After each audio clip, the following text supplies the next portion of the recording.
so we're on to episode 2. So welcome to episode 2 of the BRX01 AWB LINK truck from Boom Racing. It's their latest and their greatest.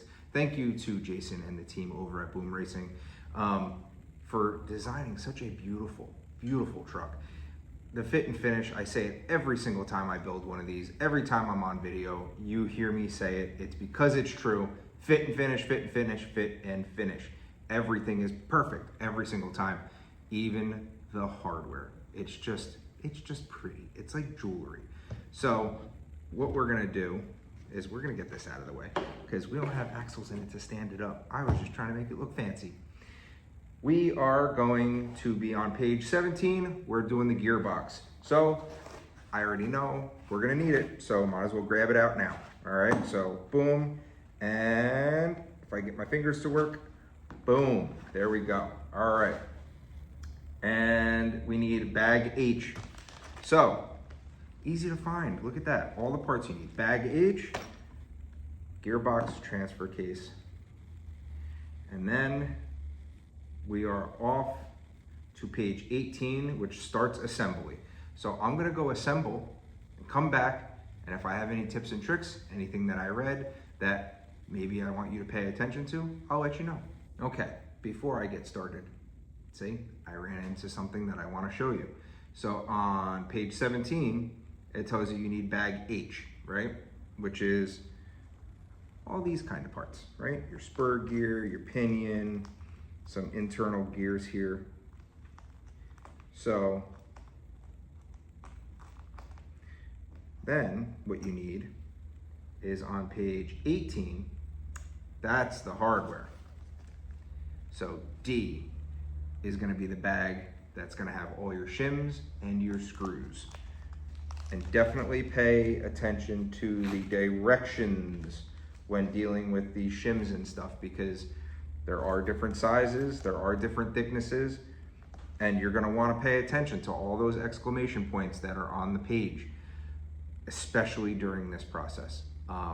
Because if you screw something up in here, I would hate for you to take it all back apart. Just pay attention the first time and you'll do it right. All right, if you're using something like a drill, this might be the time to put it to the side. You're working with very, very small hardware here, especially in the internal spur gear. And I would hate for you to snap off a tiny, tiny little screw in something so important. So just pay attention to what you're doing if you are gonna use a drill to put these in, or at least have a variable speed, because it's just tiny.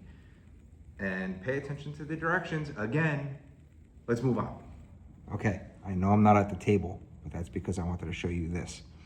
These are what they're talking about on the page where you want to install the 2 temporary M3 screws. This keeps the spur gear from spinning, so you could put that center screw in nice and tight. Please remember to put Loctite on this and tighten it pretty well. This is notorious for backing out if you don't put these in order to tighten it properly, or put thread locker on it. If you do these 2 things with the thread locker, then you can remove these. You'll be good to go. After you remove those screws that were only temporary, you've thread locked and tightened that center screw. That is what it should look like with the shaft through. All right, nice and easy. Okay, going forward, in a separate bag, you're gonna have a pre-assembled gear set. All right, and this is going on to page 19, so page 18 to 19. Now is when your gearbox, bag D and bag H come in to play, okay? Please pay attention to everything that's on this page very carefully. When it comes to spacers, you have 0.5 spacers and 0.1 spacers. Not so common sense for most, but 0.5 is gonna be your thicker spacer and 0.1 is gonna be your thinner spacer. So please pay attention to how many spacers you need in a specific spot and what thickness, all right? Because it's gonna be very important for the functionality of your transfer case and your gearbox, all right? All right, I've been sitting here building this transmission, and something just came to mind, and I just wanted to share. I definitely am happy that I have a Cow RC mat in front of me. So I was building the shift link here, the shift shaft. It is in the instructions. I don't want to confuse anybody. Shift shaft, not link. And there's two little E clips that go on this, and I dropped them, and they stuck to the mat. Had I not been working on this, probably would have lost it. So huge shout out to Cow RC. Thank you very much for saving my behind. I'm gonna keep working on this. I have like 2 more steps before this transmission's built. Everything went super smoothly. The instructions are very clear, just follow them. Grease where it says to grease. They provide you with the grease, unless you wanna use your own. If you use something like I just mentioned, Cow RC, but they give you everything you need. Yeah, 2 more steps. I'll get this transfer case and the gearbox back together, and we'll move on and I'll show you what I got.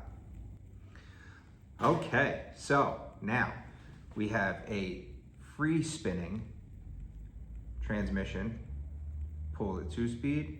You can see the difference in the speed of the spur gear in there, right? You could also feel it, okay? Loosen up and tighten up between gears. Now, that's done. So now we move on to the transfer case. And same thing, right? Following the same instructions, same formula that I've been using this whole time, right? We grab our transfer case and then we look at the directions. So I need bag D, which is already out, and then we need bag G, which we have not opened yet. So this is bag G of the transfer case parts. So I'm gonna get this open, get this spread out, and see what we got going on. Okay, so the gearbox was easy, and now we're on to the transfer case. The transfer case is also easy and straightforward, but it is probably the most complicated part of this build, in my opinion. If you don't pay attention to the instructions, please pay attention. Pay attention to the spacer sizes, what goes where, and everything that is on the instruction page. I know I keep saying it, but it's true. It's when you're looking at these instructions, if you put the wrong shim in the wrong spot, or put the wrong pin in the wrong spot, the wrong gear in the wrong spot, things aren't gonna jive, and you're gonna be aggravated, and you're not gonna know why the truck's not working. Everything is here. So just take your time, pay attention, double check everything before you do something. Lay everything out, be organized with this part, and you will have no problems. So I'm gonna go put this together, and hopefully you'll see a working transfer case when I come back. Something else that I just saw. So once you get the transfer case together, you're gonna have that silver shaft. That's the guiding shaft. That's only in there for temporary use. However, as I was saying earlier, you have to pay attention to the spacers. Well, on that shaft, there is one spacer that is a D4. Every other spacer is a D5. There's that one that is a D4 spacer. And it is smaller, so pay attention to where that goes on this temporary shaft, this guiding shaft, and that would be the silver shaft. Everything goes together smooth. Once you get it together and it's greased, make sure you can spin the transmission freely, or I'm sorry, the transfer case freely, and everything feels good, and then we'll move forward. So this is all screwed together, ready to go. Once you do finish it, another tip, keep the silver shaft up. Don't turn it down, because it will just fall out, and then things will move around inside, and it'll be hard to align with the transmission when you try to mount this to the transmission before you put it in the truck. We're almost there. Let's go do that. Page 21 actually has an exclamation point with a note saying to keep your transmission shaft facing up. Now your transfer case, the guiding shaft facing up. That is that silver shaft.